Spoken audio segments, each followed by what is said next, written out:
This story is called The White Satin Evening Gown. A young man invited a young woman to a formal dance, but she was very poor, and she could not afford to buy the evening gown she needed for such an occasion. Maybe you can rent a dress, her mother said.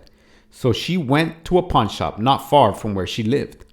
There, she found the white satin evening gown in her size.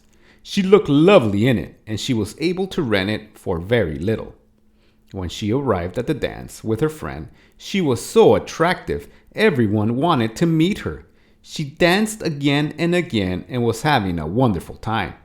But then she began to feel dizzy and faint, and she asked her friend to take her home. "I think I have danced too much," she told him. When she got home, she lay down on her bed. The next morning, her mother found that her daughter had died. The doctor did not understand what had caused her death, so he had the coroner perform an autopsy.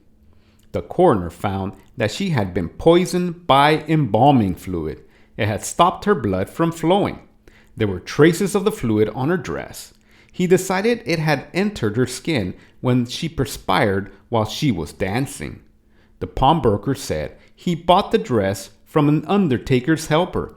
It had been used in a funeral for another young woman, and the helper has stolen it just before she was buried.